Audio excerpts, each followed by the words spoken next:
Welcome back, everybody. I am here with JP once again for the Star Wars CCG graded update. It is December 2025 already. JP, I can't believe we're here already. They come faster and faster all the time. Yeah, prior to recording this, we were just looking at some of the updates, prediction videos that have been archived since 2021, 2022. Lots of bubble bursts. We're all doomed. All this price craziness, right? Nothing too crazy has happened. Everything has kind of gone on a moderate to slight uphill trajectory, I would say, right? Pretty stable. No extreme happenings. But anyways, we have a lot to cover. We're going to cover the contest categories upcoming. We're going to look at our end of the year contest, group updates, the Arena Club stuff. We're going to talk card shows. We're going to talk recent sales and also what's going on with graded reports and other grading companies. So let's dive right into what we always do at the top with our contest for November, which was cards with characters, more than one character in the card. And we had some great submissions, JP. Wouldn't you agree? Yeah, this was one of the best competitions so far, too. We've had a lot of interest, a lot of engagement, and a lot of interesting cards that were submitted that you would never expect to see submitted unless it was under this category. So it was fun. Yeah, so we definitely had our fair share of thoughts and tossing around, especially when it came to the unique category. But let's start it off easy. We got our low ball winner here.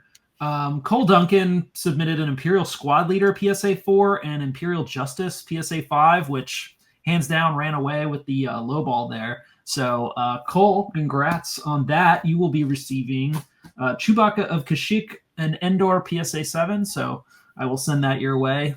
Congrats on that. More interesting, we have our unique category. So I'm going to pass it off to you, JP, because I think you went into a deep meditation this morning as you were reflecting on all the unique factors that went into all these submissions. True. Now, I do have my old Obi-Wan Kenobi look going on, so I guess I have to start getting into meditation more.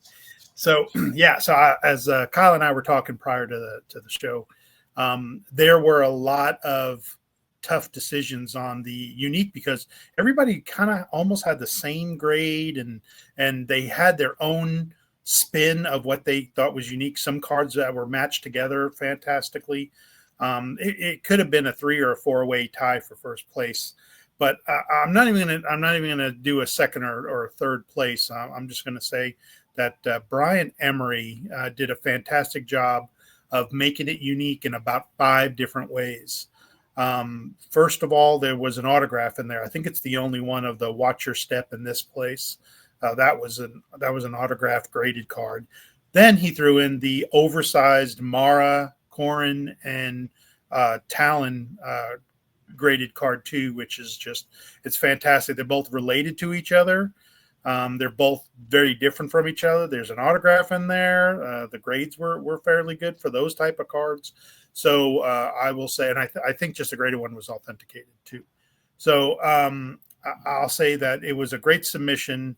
It's amazing to see people's collections like this, but hands down, Brian won that, and he wins the Jabba's Prize PSA 8 from Reflections 2. Yeah, that's so, right. The Jabba's Prize for Reflections 2, PSA 8. No, you can't really see it, but yeah. Your thoughts on that? Yeah, I think, we were talking about before, there were some that paired really well. Some had like sequential submission numbers, which is kind of interesting. So that was done, on purpose. So a few were population ones in there, but ultimately, if anybody wanted to get some of those cards that were really unique, I think when it came to Brian's, that would probably be the most difficult to try and recreate if you were to try and get the exact same pairing. So I think that's what edged it out. But great submissions. I can't wait for this upcoming month contest too. I think we're going to get some great submissions. Top pair, right? So I kind of had to put a little asterisk on this, Cam. You kind of zoomed in with a microscope and pointed out there was a blurry figure in the background to squeak by Han Solo in there, but it may not have felt like it was part of the spirit of the contest, but I guess technically it applies. And outside of that, it is a fantastic submission, one that will be very difficult to recreate. PSA 10s of Han Solo of Endor foil and C-3PO in Endor foil. These are the Rebel ones. So, I mean, what a very, very difficult grade to get Super back. hard. Foils. We might be submitting this. Yeah, people might submit these cards for the next 5 years and not get those grades. Like, you know, like you could arguably put money on that. You know, that's quite amazing. And we could cough it up to, oh, well, maybe it was an older grading system. That is possible. They have gotten a little more hyper-focused. Centering, maybe there's some different grading stuff just due to the sheer volume and new faces in there. But still, these foils haven't been coming back across the board. It's pretty safe to say things in the reflections categories for foils, people are settling for 8s as like a win, which speaks a lot to the state of foils. I don't know what your thoughts were, JP. Yeah, exactly. Every time I go to see any foil that's a 10, I have to give it an extra look over just to see the beauty and the art behind it, because you cannot find them anywhere that's of that high quality.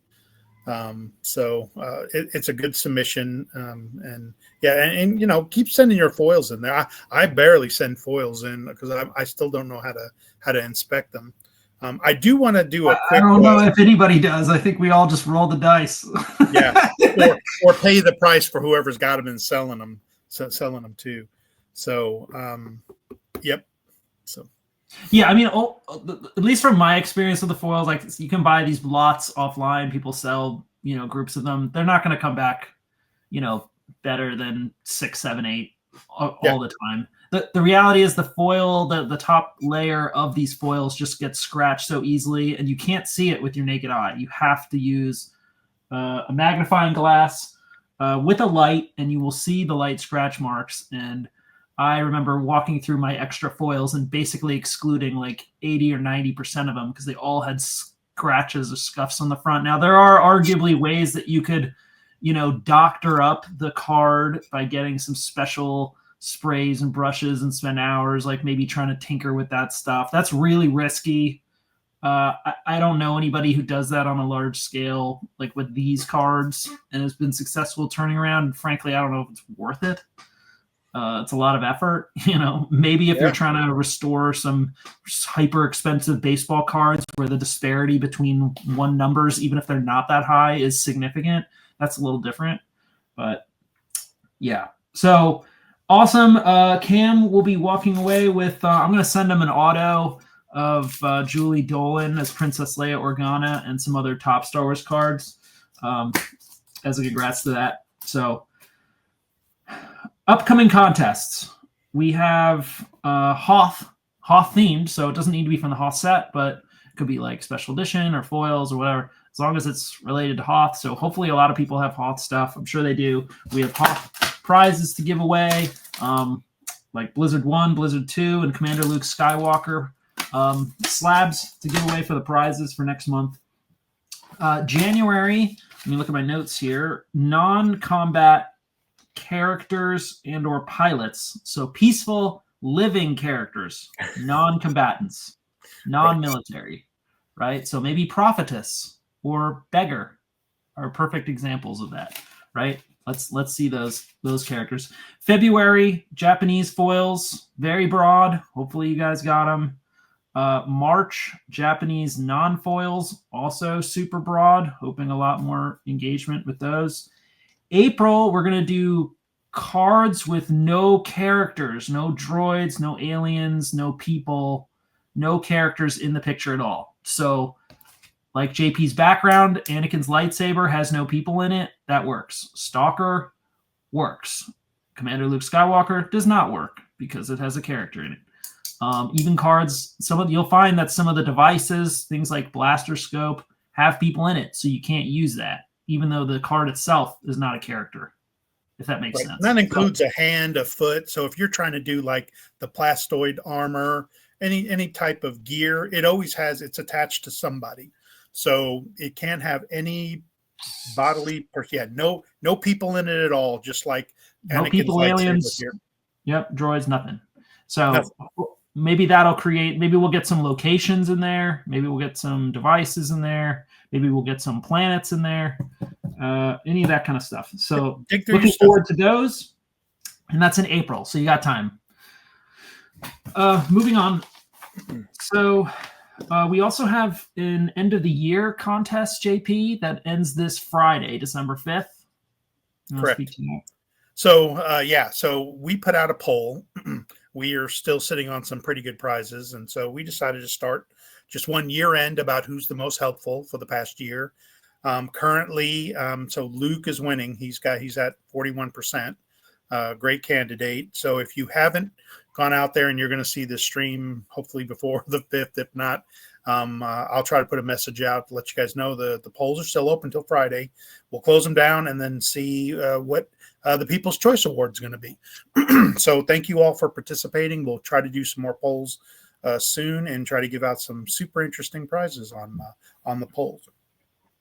Yeah, thanks to the generosity of some group members here, we have some great prizes to give away. So special shout out for Robert John, Brian Emery, Jason Fox, Cole Duncan, other people that have sent me prizes. Cam, thank you so much. And JP, of course, you guys have allowed this to keep going. I, of course, throw in my own slabs when I can, but I can't do this alone. So thank you for all your guys' help. And, of course, Luke, for keeping track of all the great data that we all use every single day. I think we are all super grateful for that. And I remember that time we almost lost all that data. I was, thank goodness, enough of us keep these open on our browsers. I know I keep it open on my browser all the time too, because I find myself referencing it all the time. Thank you. That's a good segue into kind of a couple of points I want to talk about for the group updates. First, we'll come back to that point, put a pin in it. Our group is now over 1,100. That was the fastest 100 member growth in the history of the group, by the way. Wow. After that celebration of 1,000, when we hit that milestone, it didn't take any time at all to get over 100 new members. So it's growing pretty quickly. And we'll talk about that every month, and we'll watch it and make sure it's got some good growth. So back to the spreadsheet and all the sales data that Luke has put together, and I know Cam was the spearhead initially behind all that, but we didn't lose any of the data, thank goodness. We had an interesting member join, and it looked kind of scary at first. This gentleman is an Arena Club rep. Kicked the door in, literally under 24 hours, says, I have $100,000 I want to spend on graded stuff. Now, if it doesn't look scammy in 1,000 different ways, if I wasn't familiar with this group on the sports card industry and in the show world, I'd probably would have kicked them out just by posting that post. But I did sit and talk with the gentleman, and he explained he's Arena Club. And what Arena Club is they purchase, for the most part, they've cornered the market for sports cards that are graded. They repack them. And so what that is they come around to all the tables. They spend massive amounts of money. They do 80% comps, which they require a card ladder, and they require eBay sales to be their result finder.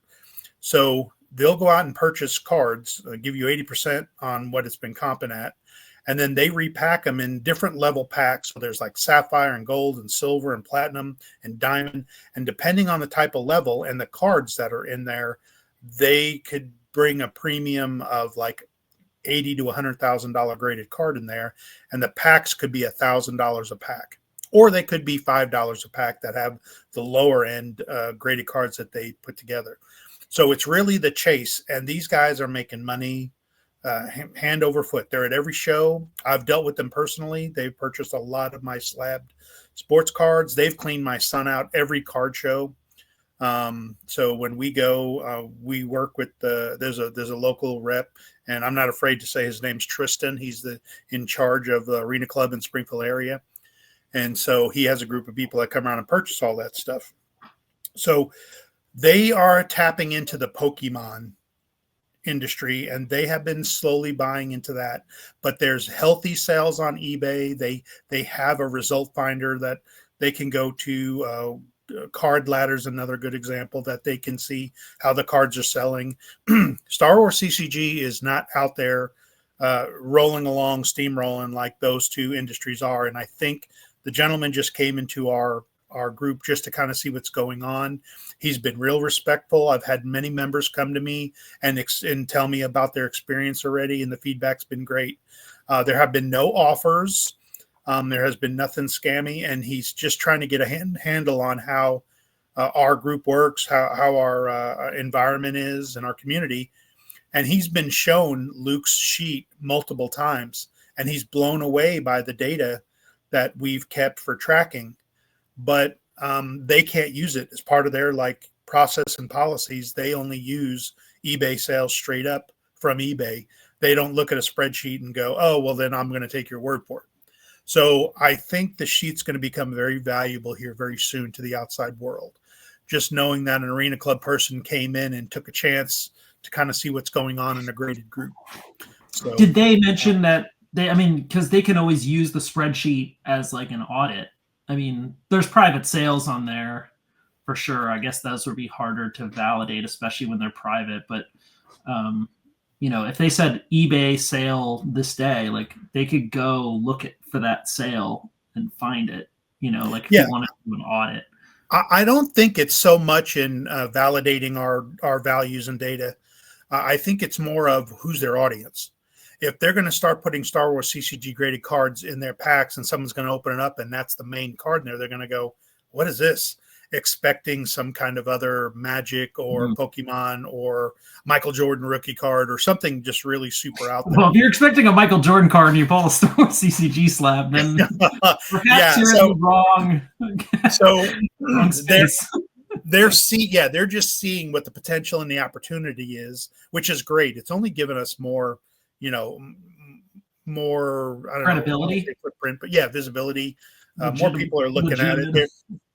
It's out there. If you go to eBay, there's always Star Wars CCG cards for sale. There's always graded cards for sale. So it's growing. It's not like the sports world of Pokemon where they're still in print.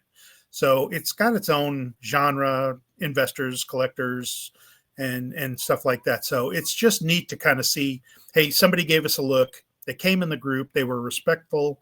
And their goal was to just buy whatever slabs that we had to offer, provided that it met their policies and their procedures. And so there may be a little bit of a gap to cross, but I'm monitoring it. I'm just going to let it go and let it grow organically and let members deal with them individually. And you guys can come back to me. I think everybody that's dealt with them has come back and talked to me about their experience, which I really like. So I appreciate it, guys. Yeah, obviously, if you have $100,000, you're looking for some big volume play. But at the end of the day, what, I guess, is this for repacking for Star Wars mystery packs? Yep. So that's what it is. It's going to be per genre, right? So people they'll only purchase sports side repacks, or they're going to do Pokemon repacks, and then there'll probably be a gaming repack to accommodate Magic. And I think there'll probably be some Yu-Gi-Oh! So they're just spreading out their tentacles to all areas of graded cards. Of course, everybody knows sports cards and Pokemon's the two supreme rulers in the graded world. But I'll tell you, just by watching these guys, excuse me, is that there's two or three of them that come to a show and they'll spend $100,000 down one row. There could be 10 rows of dealers and vendors at a card show, and they'll clean them out. If you got, slab cards, they'll take everything out of your cases, take everything off your table, and you're done for the day. It could be day one and you're sold out, which means all your inventory's gone.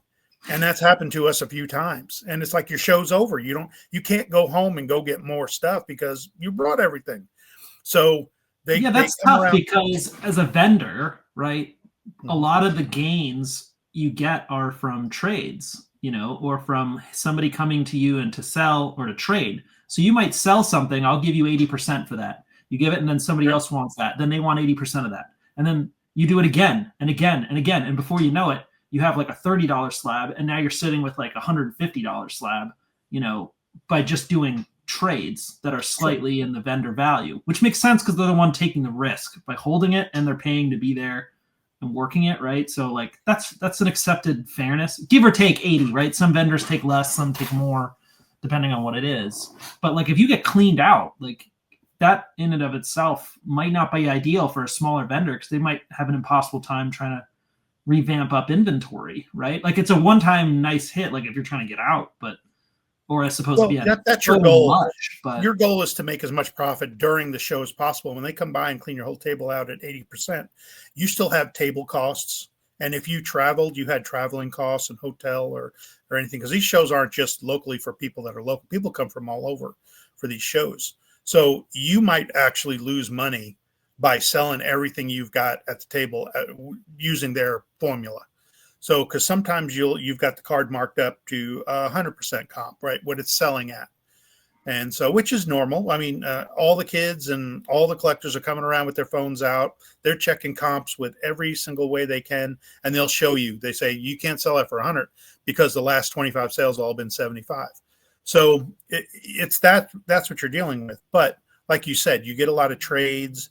You get people that come by and say, how are you just buying? And then you could buy it much lower.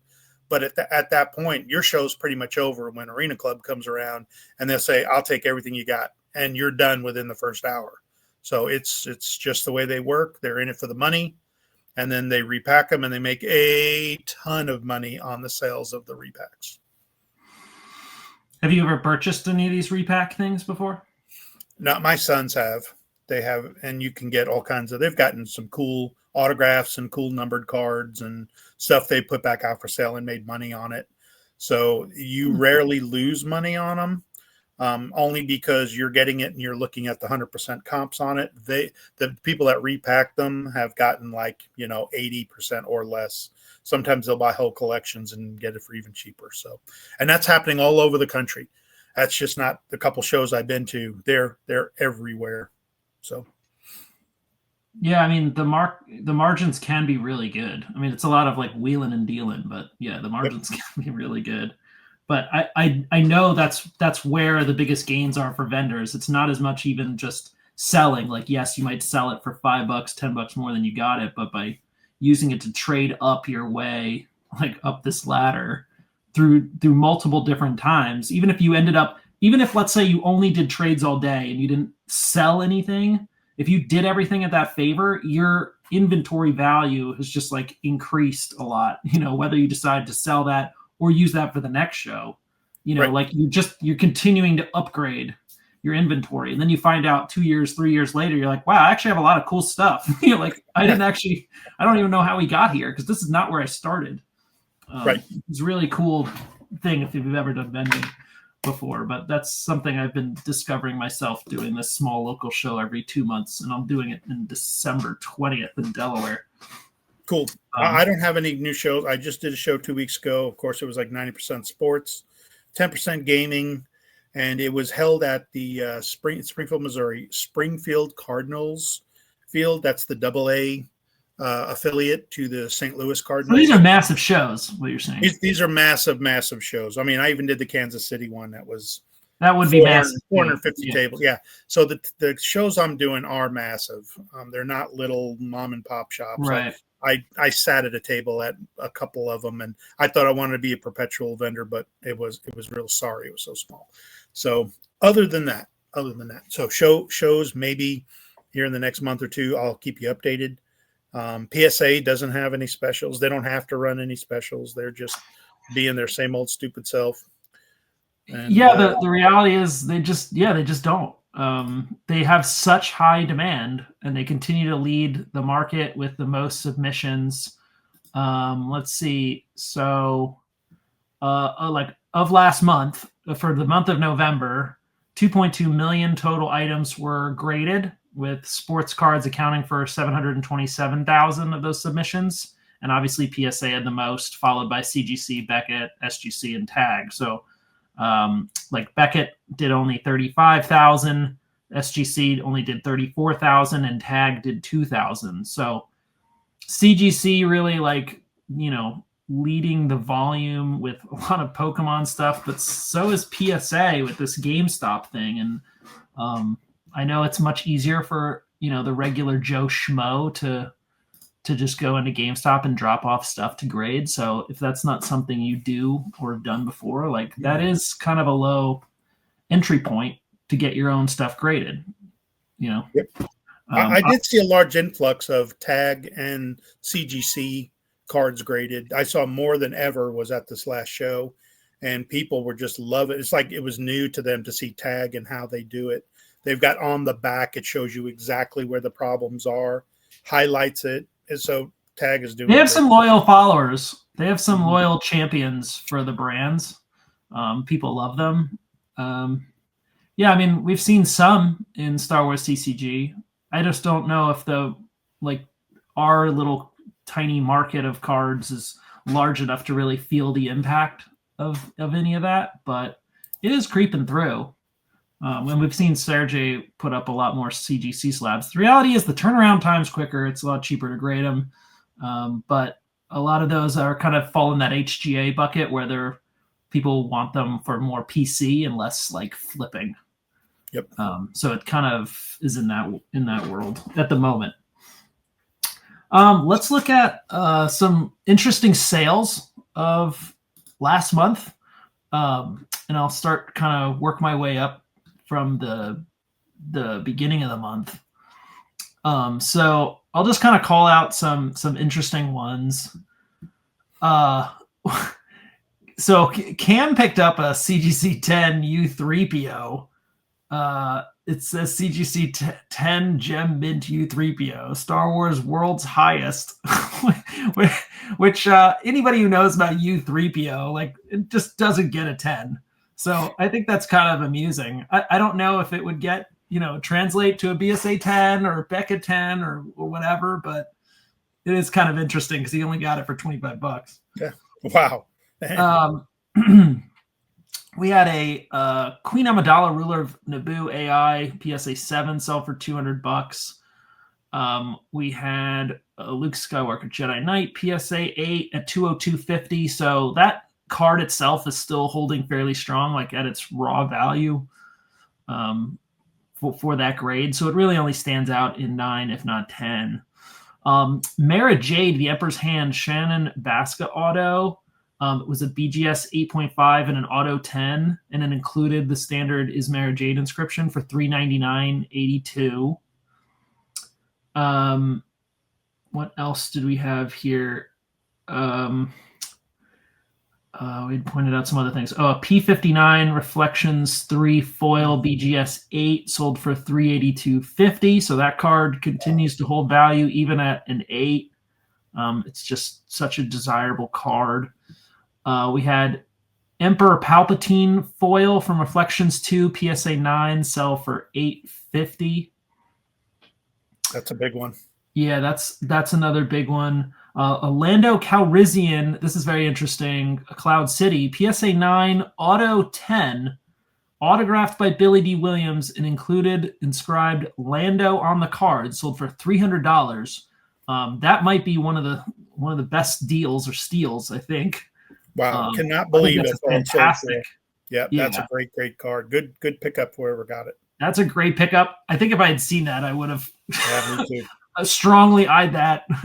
I wonder if that was just a buy it now, or it doesn't say how it was sold, but that's very interesting. Corellian Corvette foil, tournament foil, PSA 9 sold for $1,400. Perry giving that one up. So that card is now where the Imperial class Star Destroyer foil was like 3 years ago. No, more than that. 4 years ago, maybe. Yep. Yeah, 3-4 years ago, maybe more than that. Maybe it was, yeah. So I wonder if that'll take the same trajectory. Harder and harder to find cards, and especially the tournament foils, and I just saw a executive set. Somebody put an executive set out into some of the groups on Facebook too. I just remember, just came to my mind. Like there's nothing more rare than that, and it was sealed. So yeah, between the Imperial class Star Destroyer, Corellian Corvette foils, and the executive set, those are the three most difficult things to find. So good luck. Yeah, some interesting stuff. So I'm curious to see how December folds out, if everyone's just going to buy themselves their own Christmas presents, because, you know, when the ones you buy for yourself are generally the best ones. That's anyways. what we do. Yeah, of course. Nobody else can really quite get it. So anyways, any final thoughts, JP, as we wrap this up? No, it's been a great year. I'm glad we've got some polls of People's Choice Awards. Sales are strong, membership strong, the group's strong. It's healthy, it's safe. So it's unbelievable where we've taken it. And I look to another good year in 2026. And don't forget, 2027 is going to have the 50th anniversary of Star Wars coming out, and it's going to be theaters. So maybe next year is going to be a little bit of a lull, or it's going to kind of be that little ramping up, because 2027 is going to be incredible. But here comes 2026. 2025 was a blink of an eye. So yeah, it's funny. Those things do have some impacts, albeit even like, so Stranger Things had dropped recently. I wasn't paying attention, but I was like, I have a bunch of Stranger Things cards for sale, and I'm also looking for different ones for a separate project I'm working on. And I was like, wow, all these Stranger Things, like rare cards are popping up all the time. I was like, this is great. I don't know what's happening, but this is great. And I've been selling more of the like complete base sets. I have like packs of them just from ripping so many boxes.